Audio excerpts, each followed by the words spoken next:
faut pas parler d'argent. Non, mais moi, je ne vais pas parler d'argent parce que ce n'est pas bien. Et quand c'est comme ça, qu'est-ce qui se passe en fait? Quand c'est comme ça, eh bien, sache simplement que l'argent va te dominer. L'argent va te dominer parce que tu ne vas pas développer des compétences pour le maîtriser. On est un peu fatigué ce soir, mais ça va aller. J'espère que tout le monde va bien. Dans cette vidéo, on va partager quelques petites astuces, qui vont nous permettre en fait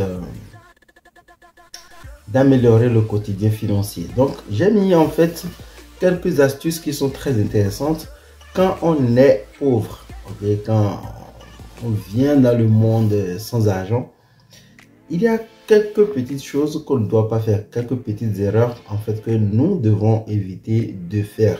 C'est des choses qu'on ne nous apprend pas à l'école évidemment, parce que à l'école, on est avec qui? On est généralement avec des gens qui nous ressemblent. Quand vous allez à l'école, vous passez votre temps avec des gens qui vous ressemblent financièrement. Ce ne sont pas de mauvaises personnes, évidemment, ce sont des bonnes personnes, mais financièrement, on ne peut pas vous apprendre des choses qu'on ne connaît pas. Donc, dans cette vidéo, je vais en fait te donner une liste des choses à ne pas faire si tu es venu comme moi dans ce monde sans argent. Alors, quand je dis venir dans ce monde sans argent, ça veut dire que toi, évidemment, tu n'en as pas. Parce que personne n'est né avec de l'argent. Mais aussi, tes parents n'ont pas compris comment en fait en avoir, comment en garder pour le faire travailler de manière à ce que dans la famille, eh bien, quelqu'un ait au moins un peu d'argent pour permettre à tout le monde de vivre financièrement une vie intéressante.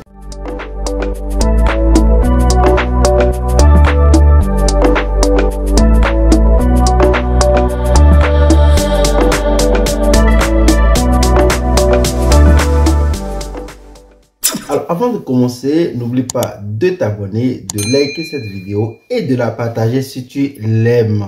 Sans plus tarder, la première chose que tu ne dois pas faire si, comme moi, tu es venu dans ce monde pauvre, eh bien, c'est de passer toutes tes journées devant une télévision, devant un écran. Ça ne sert à rien. Je vois trop de... C'est une erreur. Tu sais, moi, j'ai commis cette erreur déjà. Malheureusement, on ne peut pas retourner en arrière pour essayer de corriger le tir. Mais malheureusement, quand on découvre la télé, c'est tellement beau. Moi, je me rappelle, en Afrique, à l'époque, c'était tellement beau d'avoir une télévision. On passait notre journée, nos journées à la regarder. On regardait beaucoup de feuilletons. on appelait ça des feuilletons. Ce sont des micro-films en fait qu'on diffuse à la télé périodiquement. Parfois c'est une fois par semaine, les jeudis ou les vendredis ou les samedis ou les dimanches et ainsi de suite. On avait donc un calendrier et on avait beaucoup d'émissions comme ça devant lesquelles on passait nos journées. Malheureusement, en fait, ce temps on l'a perdu à jamais. Le temps qu'on a passé devant la télévision, eh bien, on l'a perdu à jamais. On ne peut jamais le récupérer. Donc, si tu viens au monde pauvre et que tu souhaites quand même améliorer le quotidien de ta famille, des personnes que tu aimes, tu te dis, par exemple, que c'est à toi, par exemple, de te battre pour que ta famille émerge un peu, eh bien, il ne sert absolument à rien de passer tes journées devant une télévision. Parce que très souvent, la télévision a été mise en place par un système qui, en fait, veut nous garder enfermés dans un monde imaginaire, dans un monde où on voit de belles choses, tu vois, tu regardes un bon film, une belle émission, tu passes ton temps, tu regardes ce genre de choses et ça te fait vivre un rêve, tu vois, un rêve que tu ne pourras jamais atteindre si tu n'éteins pas cette boîte magique pour commencer par travailler. Donc, c'est la première chose que je trouve qu'il est important d'éviter. Passer des longues journées à regarder une télévision, franchement, ça ne sert absolument à rien. À côté, tu peux prendre ce temps pour apprendre de nouvelles compétences, compétences que tu peux utiliser évidemment pour en fait gagner de l'argent. Commencer par gagner de l'argent. C'est très important si tu veux améliorer ton quotidien. Ceux qui passent leur vie ici à dire l'argent ne fait pas le bonheur là. Allez dire ça ailleurs parce que c'est faux, ok? C'est faux. La deuxième chose qu'on va éviter de faire lorsqu'on est venu au monde pauvre, eh bien, c'est de dormir jusqu'à 10 heures, ok? C'est quelque chose aussi... Alors, moi, j'ai eu la chance avec ma maman, ce n'était pas possible. Ce n'était pas possible. Elle avait sa chicotte. Je dis, elle avait, mais... Ouais, elle avait sa chicotte à l'époque parce que maintenant, elle n'a plus de petits-enfants. Donc, elle avait sa chicotte et elle, en fait... venait te chercher au lit quand tu dors, quand tu es en train de dormir. Elle venait te chercher au lit déjà à 8 heures, c'était déjà trop tard pour toi. Eh bien, tu aurais déjà reçu quelques coups de chicotte pour te réveiller et te mettre au travail, tu vois.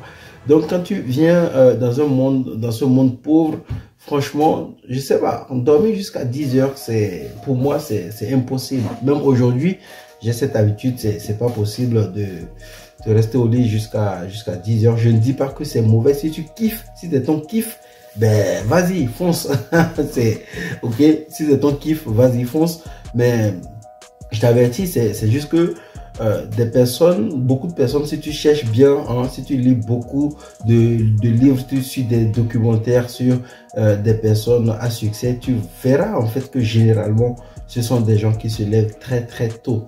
Elles se lèvent tôt, on va dire, pour en fait gagner ce que les autres ne peuvent pas obtenir lorsqu'on se lève un peu plus tard. Ok, donc dormir jusqu'à 10 heures, 11 heures, 12 heures, c'est du temps perdu. Et j'ai fait une vidéo récemment dans laquelle je disais que plus on passe son temps à dormir, plus on ressemble à un cadavre. En fait, un mort, c'est une personne qui ne bouge plus, qui est couchée, qui ne fait plus rien de ses journées ni de ses nuits. Ok, donc si tu passes par exemple ton temps à dormir à longueur de journée, eh bien tu n'es pas différent de mort. C'est clair. Tu ne fais plus rien de ta vie, tu es au lit, voilà. Donc si tu passes vraiment beaucoup de temps à dormir, c'est quelque chose qu'il faut essayer de corriger pour en fait utiliser ce temps pour développer des choses qui vont en fait te permettre d'émerger. La troisième chose qu'on va essayer d'éviter lorsqu'on vient dans ce monde pauvre, eh bien c'est dépenser tout son argent tous les mois. J'ai mis même manger tout son argent tous les mois. Je parle de manger parce que, ok, on ne mange pas l'argent, mais c'est pour te dire que en fait, il est inutile en fait de se dire je vais devenir riche, je vais gagner plus d'argent, je vais avoir plus d'argent. Et chaque mois, en fait, de dépenser tout l'argent que tu reçois sans en garder. J'ai discuté, je parlais avec un ami il y a quelques jours et il m'a fait comprendre que financièrement, ça n'allait pas. Donc, on a fait un diagnostic de son revenu et je lui ai demandé, mais ça fait quand même un peu plus de 10 ans que tu travailles et combien tu as sur ton compte bancaire? Il m'a dit zéro, nada. Ce n'est pas possible. Même pour les banquiers, en fait, ce n'est pas possible d'avoir une personne en fait qui dépense tout son revenu mensuel. C'est la preuve que cette personne n'a aucun objectif financier, ne sait même pas où elle va. Donc c'est la troisième chose qu'on va éviter, c'est en fait de dépenser tout notre argent tous les mois. Simplement parce que ça ne va pas nous permettre en fait de nous développer, ça ne va pas nous permettre d'avoir des objectifs, de faire des choses en fait qu'on aurait pu faire si on mettait un peu d'argent de côté. Donc à partir de maintenant, si tu veux améliorer ton quotidien financier, commence par mettre un peu d'argent de côté. J'ai dit généralement c'est 10%. Donc si tu gagnes 100 € par mois par exemple, 10% ça te fait 10 € tous les mois. Ça veut dire que ces 10 € constituent ta richesse. C'est la base de ton enrichissement. Ok, donc tous les mois si tu mets 10 €, pendant un an tu auras 120 € et pendant 10 ans tu auras 1200 €. Ça commence par être intéressant. Tu vas me dire que 10 ans c'est trop long, mais c'est vrai, mais voilà. Déjà à partir de 120 €, franchement, il y a plein d'opportunités dans lesquelles tu pourras commencer par investir pour améliorer ton quotidien. Donc, mets 10% de ton revenu de côté et tu verras, ça va t'aider en fait à te mettre sur le chemin de l'indépendance financière. La quatrième chose qu'il est grave de ne pas faire tous les mois, eh bien, c'est de ne pas aller vers les autres. En fait, beaucoup de personnes recherchent des opportunités, veulent se faire connaître, veulent développer une entreprise. Mais avoir une entreprise, c'est quoi? C'est aller vers les autres. C'est pouvoir résoudre les problèmes des autres. Donc, si tu viens au monde pauvre, eh bien, et que tu veux améliorer cette situation, la seule chose que tu dois faire, eh bien, c'est aller vers les autres, les écouter, parler avec d'autres personnes pour comprendre en fait quels sont les besoins actuels que ces personnes vivent. Quelles sont les choses dans lesquelles toi tu pourrais te développer afin d'apporter des solutions aux autres. C'est important en fait de sortir de cette zone de confort et de se dire à chaque fois que tu es à l'extérieur et que tu vois des gens discuter, trouver un moyen de communiquer avec ces gens, de discuter, de comprendre quels sont les problèmes actuels que ces personnes vivent. Moi, j'adore ça. C'est en fait, tu vas dans un groupe, par exemple, et tu ne parles pas. Tu te présentes, évidemment, mais tu ne parles pas. Tu écoutes simplement les gens parler. Franchement, tu entends beaucoup de choses. Tu apprends beaucoup de choses que tu ne saurais ou bien que tu n'aurais appris si tu étais resté enfermé, que tu n'allais pas vers les autres. Donc, si tu es né pauvre et que tu veux améliorer ton quotidien, commence déjà par aller vers les autres. Tu vas voir, ça va changer ta vie, ça va changer tes stratégies, ça va te permettre en fait de découvrir de nouvelles choses, ça va te permettre de comprendre les besoins des autres et d'apporter en fait des réponses, des solutions pour aider les autres. Rappelle-toi, tout ce que tu veux se trouve chez les autres. Si tu veux avoir beaucoup d'argent, bah, ça se trouve dans la poche des autres. Et ces personnes ne vont pas te donner leur argent gratuitement. Non, on va te le donner en échange de quelque chose que tu proposes. Et si tu n'es pas là pour écouter les gens, entendre ce qu'ils disent, connaître leurs problèmes, connaître ce qu'ils vivent actuellement, eh bien, tu ne pourras pas apporter des réponses, des solutions pour les aider. La cinquième chose qu'on va arrêter si on est venu au monde pauvre, eh bien, c'est de ne pas lire des livres. C'est dommage de ne pas avoir une petite bibliothèque. Tu vois, là, je suis en train de faire ma petite bibliothèque. J'en achète presque tous les mois un petit livre pour avoir une bibliothèque complète d'ici quelques années. Mais c'est quelque chose que beaucoup de personnes ne comprennent pas. C'est-à-dire, quand on te dit qu'un livre coûte par exemple 20 euros, 25 euros, 27 euros, d'ailleurs j'en ai écrit sur le business en ligne, tu vois, la méthode Bella, la méthode business en ligne automatisée, c'est un livre que j'ai écrit.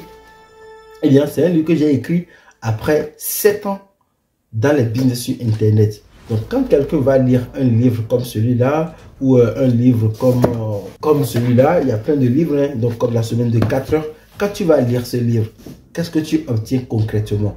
En fait, tu évites beaucoup d'erreurs dans ta propre vie, dans ton propre business. Je ne parle pas ici uniquement de livres business, même si moi, j'aime beaucoup de livres business. Je te conseille simplement d'avoir des livres sur des sujets qui t'intéressent. Si tu veux améliorer ta santé, achète des livres qui parlent de remise en forme.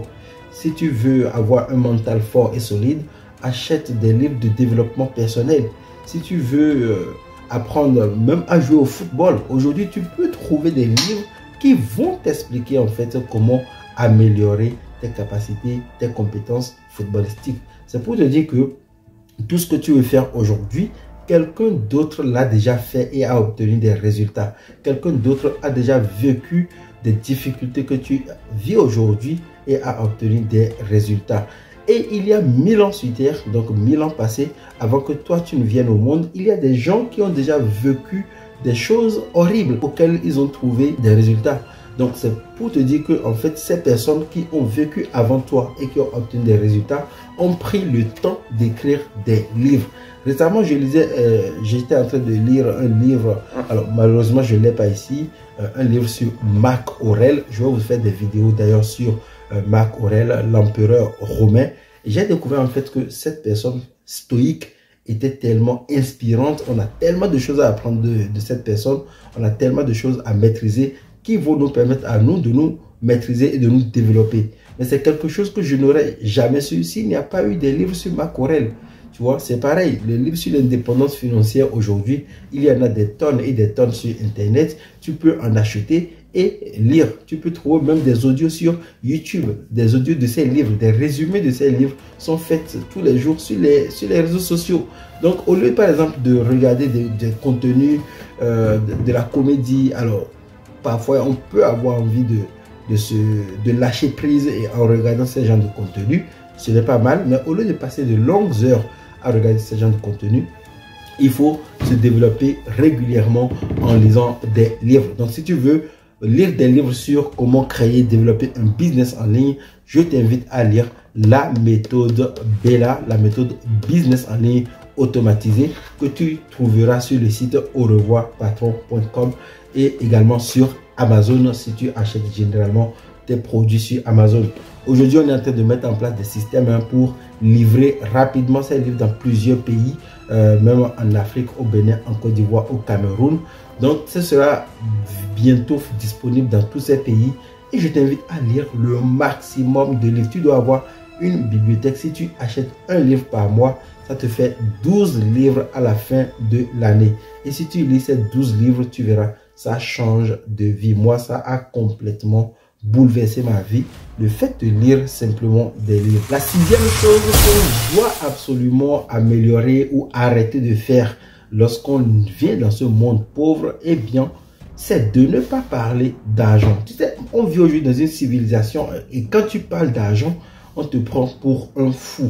On te prend pour quelqu'un qui est obsédé par l'argent. Mais on oublie que tous les jours, on se lève et on va au boulot pour gagner quoi? Hein? Les gens qui vont au boulot, qu'est-ce qu'ils vont gagner? Ils ne vont pas gagner des cailloux. Ils vont pas... C'est fou de voir quelqu'un qui se lève tous les matins, qui va au boulot, qui te dit tu me fatigues parce que tu parles trop d'argent. J'ai vécu ça il y a quelques jours où j'ai vu une maman qui est fâchée, énervée contre son fils, qui lui dit mais arrête de parler tout le temps d'argent, ce n'est pas bon. Ok, se concentrer uniquement sur l'argent peut être un mal, mais il n'y a pas de mal à parler d'argent. Très souvent, les choses dont on ne parle pas sont les choses qui nous dominent. Si tu refuses de parler d'argent, eh bien, l'argent va prendre le contrôle de ta vie. L'argent va prendre le contrôle de ta vie. L'argent va te dominer. Parce que plus tu parles de quelque chose et plus tu apprends à améliorer ou à maîtriser cette chose. Plus tu vas parler d'argent, plus tu vas développer tes compétences pour gagner de l'argent, pour garder l'argent, pour investir ton argent, pour faire travailler ton argent et pour générer des revenus passifs. Mais si tu te mets dans cette boule, j'espère qu'on peut appeler ça boule, et tu te dis, j'arrête de parler d'argent, je ne vais plus parler d'argent. Et généralement, quand on est pauvre, quand on vient au monde pauvre, avec notre mindset de pauvreté, qu'est-ce qu'on fait? On ne veut pas parler d'argent parce que dehors, on nous dit qu'il ne faut pas en parler. L'argent, c'est un sujet tabou. Mais tous les sujets qui ont été tabous dans cette vie sont des sujets qui ont maîtrisé les personnes qui n'en parlent pas. Généralement, quand on t'interdit de parler de quelque chose, cette chose prend le contrôle de ta vie et cette chose, en fait, te domine. Et c'est pareil pour l'argent. Très souvent, tu vas voir, les millionnaires n'ont pas de difficulté entre eux à parler d'argent. Ils parlent de business, ils parlent d'investissement, ils parlent d'argent, ils parlent de comment ils ont gagné, comment ils ont misé, etc. Et ça leur permet, en fait, de comprendre qu'il y a des opportunités. Mais nous, les pauvres, on est là, on dit, ah, mais non, faut pas parler d'argent. Non, mais moi, je ne vais pas parler d'argent parce que ce n'est pas bien. Et quand c'est comme ça, qu'est-ce qui se passe en fait? Quand c'est comme ça, eh bien, sache simplement que l'argent va te dominer. L'argent va te dominer parce que tu ne vas pas développer des compétences pour le maîtriser. Et en parlant un peu d'argent, tu verras, tu pourras en fait à un moment donné maîtriser l'argent et son pouvoir. J'espère que cette vidéo t'a plu. Si c'est le cas, mets un like comme ça. Abonne-toi à la chaîne YouTube. N'oublie pas de regarder dans la description de la vidéo. Il y a toujours un petit cadeau pour toi, une petite formation gratuite qui te permet de commencer par comprendre les business sur Internet. Et moi, je te souhaite de passer une très bonne journée. On se retrouve dans une prochaine vidéo. Bye!